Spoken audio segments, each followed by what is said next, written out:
17 kilomètres. 17 kilomètres. C'est comme ça que je me suis perdu. C'est comme cela que j'ai commencé à me perdre. Non pas 17 simples kilomètres, mais bien 17 000 kilomètres. J'ai marché, longtemps marché, jusqu'à me perdre. Comme ça, comme un appel. Un jour que j'étais devant ma maison, j'ai été appelé. Les routes m'appelaient. C'était le sentier qui appelait mes pas. J'étouffais. J'asphyxiais de ne pas sentir la forêt. Il me fallait marcher.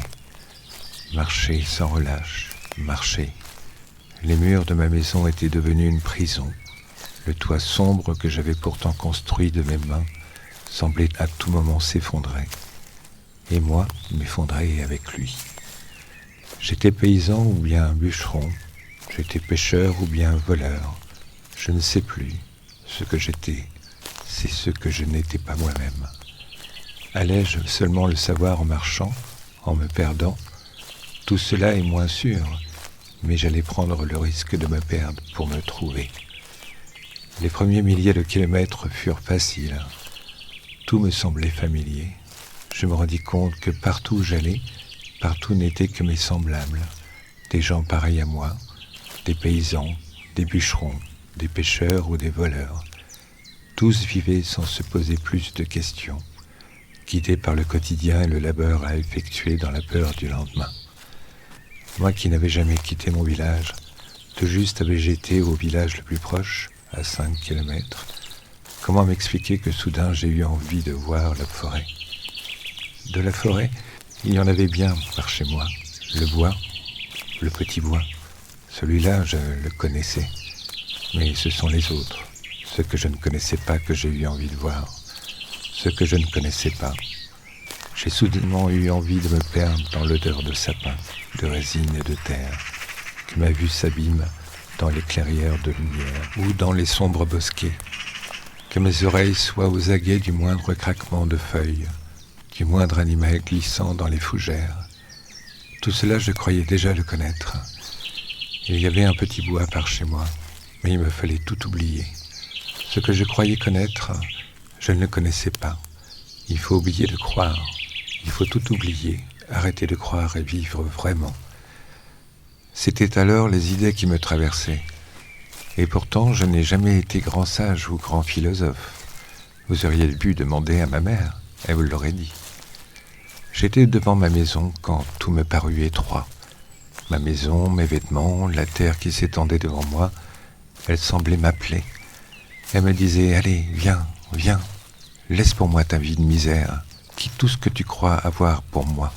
Viens, viens me découvrir, ôter un mes vêtements de forêt qui sentent le bois qui craque et la terre mouillée. » Elle me parlait comme ça, comme une femme sorcière, et j'y suis allé comme ça vers elle, dans ma pauvreté de l'instant.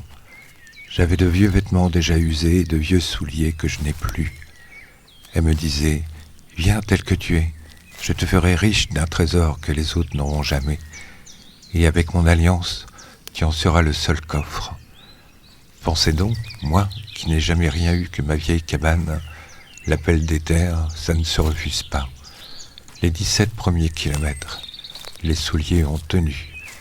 Les 17 autres aussi. Les 1000 autres encore. Mais après, je me suis retrouvé les pieds nus, sans rien pour cacher la nudité de mes biens.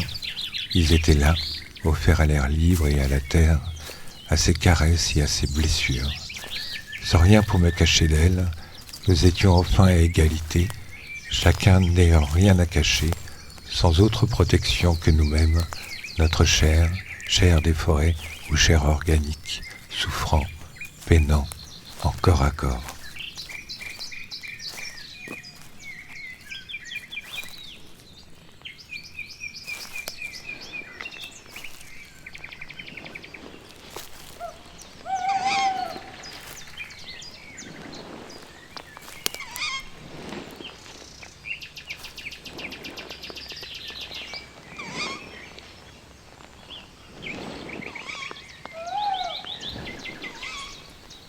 C'était une nuit. Je ne dirais pas une nuit de pleine lune, parce que ce n'était pas le cas. C'était une lune gibbeuse. Elle brillait fort, c'est vrai, mais elle n'était pas pleine. On dirait trop facilement que les nuits de pleine lune rendent fou. Je n'étais pas folle. J'ai été appelée, c'est tout. Elle m'a dit de laisser ma vie où elle était et de la suivre. Je n'ai pas eu le choix. Je n'ai pas cherché à comprendre. C'était comme ça. Je n'aurais pas eu le choix. Je ne sais pas combien de temps j'ai marché et je marche encore. Mes pas avancent avant moi. Ils marchent pour moi. Ce n'est pas moi qui les guide. J'avance comme ça, guidée par l'inconnu. Je ne sais pas s'il est un bon guide. Je ne sais pas si c'est pour mon bien ou mon mal, ou peut-être indifféremment du bien ou du mal. Je ne sais rien et ne cherche pas à savoir. Je me laisse guider, c'est tout.